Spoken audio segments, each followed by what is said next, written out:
Hi everybody, I wanted to come on and I want to do a video about how the cute little nugget in the corner, who is sound asleep right now, went from an infant who I knew something wasn't really quite right to a 3.5-year-old who is now diagnosed with ADHD and Sensory processing disorder. So 3.5 years ago, the little cutie in the back was born, and he was a pretty colicky newborn.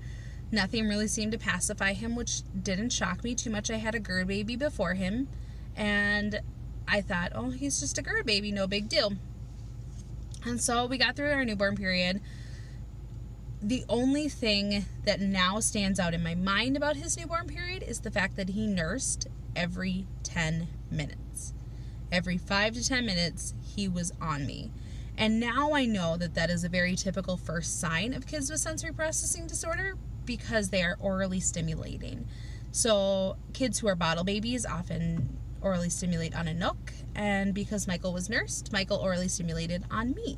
So every 5 to 10 minutes, he ate. But he didn't always eat, or he ate in very short bursts and that was very full, and I don't think he ever fully got hind milk because of it. So that was our newborn period. But he grew like a weed. He developmentally kept on track, so nobody was too worried about it. Fast forward to about 3 months old. So we're over this newborn period, and he should start sleeping in longer stretches. He also should start being able to just kind of space out his feeds a little bit. I'm hoping at least I can get every 2 hours at this point, right? No. Every 10 minutes, still. Every 10 minutes he is on me and he is nursing. He finally discovered a Nook, and if I wasn't in his mouth, or if a Nook wasn't in his mouth, he was screaming, and he was not content. He did not like swings unless they were swinging super duper hard, and then it only lasted maybe a couple minutes. He would not sit in a bassinet. He would not sit in a bouncer. Not content with anything that did not contain movement. Also, he didn't sleep. He never got better at sleeping. Well, he is now, but thanks to the glorious melatonin. He didn't sleep. And the only way that we could get him to sleep was skin to skin. And now again, I know that that is one of his big sensory input likes, is skin to skin. He still to this day will ask me to pull up my shirt, and he likes to lay his cheek on my belly and get that skin to skin time. The only way that his biological father could put him to sleep was football holding him and rocking him back and forth and back and forth and back and forth. And even that didn't work all the time. A lot of the times I paced the living room with him in a ring sling. Thank God for baby carriers, because he lived in a baby carrier until he was about 2. Until we started kind of getting into his diagnoses, because he liked the compression. He liked the skin to skin. He could always usually pull down my shirt and put his cheek on my chest, or he could pull down the back of my shirt and put it on my back. So somehow he got compression. He got movement from me constantly bouncing, because we all do the mom bounce, don't we? We go back and forth and back and forth. And then he also got the skin to skin. So that is how Michael got through his first 18 months to 2 years of life. The next thing I noticed was when he was about 8 to 9 months old, we got him a bouncer, like a jumperoo. Or not a jumperoo, but one of those, the bouncers that has the lights and everything in it. And that was the one time that Michael was really content to kind of play on his own. He liked the lights, he liked the bouncing, he liked to slam himself forward and backwards. It scared the ever-living daylights out of all of us, but he lived for it. He lived for being able to slam himself back and forth and back and forth, and also go up and down and up and down. Now, knowing that that is proprioceptive input, and he really loved that deep pressure sensation that was giving him that deep pressure that things like the compression was giving him when he couldn't be on me. So, fast forward to 18 months old.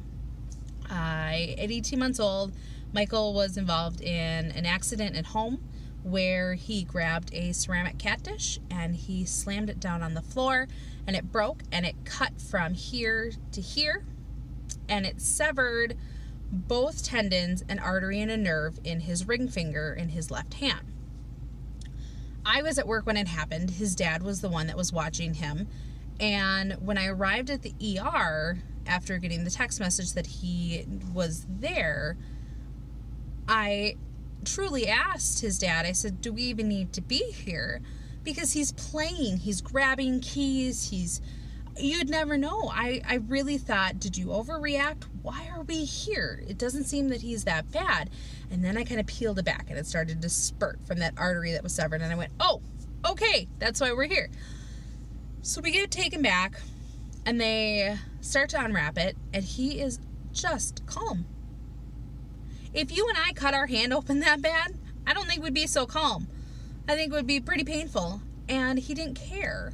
He just, he was more upset at the fact that people were grabbing his wrist and holding his hand out than the fact that he had cut his hand, which again was one of those big, what's going on? Why are you so chill about this? And so they noticed that his finger was just laying very slack. And at that point is when they told us that we would need to see a hand surgeon, and they sent us down to the cities.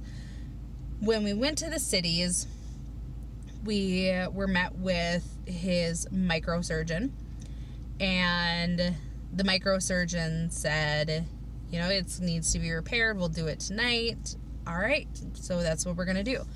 So we went ahead with the repair that night. That's my mom in the background, by the way. They just got home.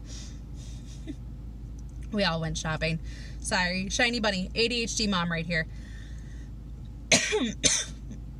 And so they went in that night and they repaired it. Hi, buddy. And a tired buddy.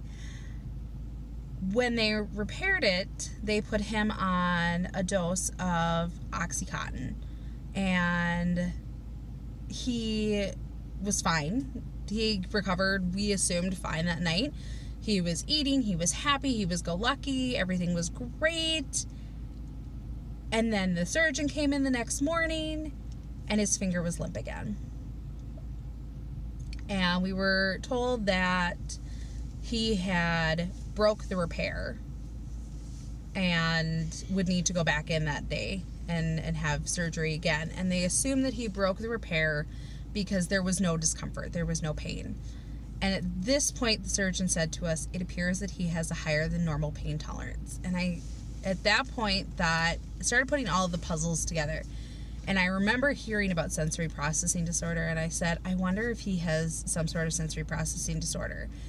And the surgeon's assistant said, well, my son has sensory integration disorder and is very similar. And we started talking about different things. One of Michael's favorite foods when he was a year old was hot and spicy pork rinds. Now I know. It was the spice, it was the crunch. It was a really good sensory input.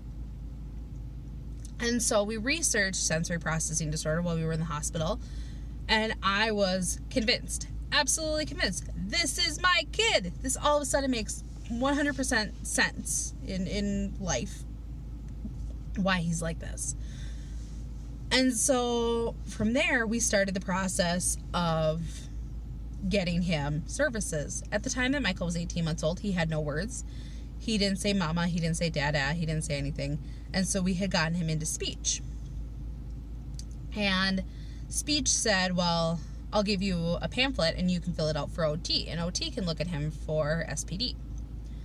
So we got the pamphlet and we filled it out and we went to our first OT evaluation, and the OT looked at me and said, he is hyposensitivity sensory processing disorder across the board. He is absolutely as sensory seeking as you can get. And I went, yeah, I know. I'm well aware. So we started things like dry brushing. We started compression, wear, things like that. Michael has cycled through all of his OT stuff very, very quickly. The one thing that he still really likes is his weighted blanket, which he calls his rubble blanket. Do you like your rubble blanket? Mm-hmm. He's still really tired. He uses his rubble blanket every day. He wears compression wear still somewhat. He likes kind of tight shirts, but he doesn't wear his weighted vest anymore. He doesn't like dry brushing very much anymore. He loves vibration. So we started doing a sensory diet, and that kind of made things better from the time that he was about 2 until he was about 2.5. And then it wasn't working anymore. And that's when OT said, I think that there's a behavioral component about this. And this is when I noticed that Michael was very impulsive compared to kids his age, that he was bolting out in front of cars, he was bolting out into the street, he had very lack of safety scares, just not there. And that he seemed to be much more hyperactive than kids his age, which again, at the age of 2, we were kind of, So, at that point, we went and saw a psychologist. And the psychologist said, I think he's got some ADHD going on, but you're going to have a developmental behavioral pediatrician look at him. So we did. We had a developmental behavioral pediatrician look at him. Hold on 1 second. And so we went to his GP, and they sent us to a developmental behavioral pediatrician in the cities, who is who we have now, who said, I think your child has some ADHD, if not some major sensory processing issues. And legally, we can't diagnose him with ADHD until he's 4 unless he has a full neuropsych eval. So here we go with another test. We're going to go have a neuropsych eval done. So we go down to the U of M and we get his neuropsych eval done, and we talk about what his concerns are. And I was specifically told that when I was ready to go in, to not say that I believed that he had sensory processing disorder, or ADHD, sorry. I could say that he had sensory processing disorder because he was already diagnosed with that. That's fine. But I was specifically told not to say that I thought that he had ADHD. So I didn't. I said that I had some hyperactive concerns, and I had some impulse concerns, that he had some safety issues. And I was told the testing may take 2 days, that it might take up to 4 hours, whatever. At this point, I'm really concerned because here I have a 3.5-year-old who's incredibly smart and knows how to behave to a point, except for what his impulses don't allow him to. And I was worried that he wasn't going to have these behaviors. Can I get light back here? Can you get light back there? Yeah. No, I got it. Okay, you got it? I was worried that he wouldn't have these behaviors in front of the neuropsychologist. I was worried that they were going to view him as too typical. And so we sat down for testing. Aaron and I were there. Testing took about 2 hours. And they reminded him that he had to behave so he could go to the prize box. And I want some light. Oh, up there. no, I don't need light up here. Why? 'Cause. And he performed wonderfully in the sense that we got about 45 minutes in, and he just lit a rocket under his pants, and he was bouncing all over the place, and he was very impulsive. They couldn't properly test his fine motor skills because he was so impulsive. Would you leave your sister's backpack alone? And Finding my firefighter guy. your firefighter guy's in Grandma's house. Okay. And we walked back in at the end of testing, and we were told that Michael would be diagnosed with ADHD combined type, hyperactivity and impulsivity. And he also had sensory processing disorder. And Aaron and I looked at each other and went, yes, thank you. This is what we've been waiting for. Now we have it on paper. We can actually get services. Everything's going to be great. He can get an IEP. No, because in our system, ADHD, according to our school district, and that's a whole nother video, says that unless there is an educational need beyond impulse and hyperactivity, that they won't do anything with ADHD. So we're in that fight right now. So we went about 4 months after our diagnosis, and Michael ran in front of a car. And this was the closest call we've had yet. he was within about 6 inches of being hit, and the car stopped, thankfully, but Michael kept going. And I grabbed him as very quickly as I could, and we went back to the developmental behavioral pediatrician at the end of that, and I said, we're not okay. School is saying he's super impulsive. He ran out in front of a car and almost got hit. We're not okay anymore. We need some extra help. Something needs to be done. And at that point, his developmental behavioral pediatrician said to us, are you ready for meds? And I said, yeah, I think we are. And that was when we started methylphenidate. And we've been on methylphenidate for about another 4 months now. And it's working extremely well. He is developmentally on with his peers now. Mommy, I found Grandpa. You found Grandpa? Yeah. He's much more able to keep up with his peers and make friends, and his impulses are in check. Yep.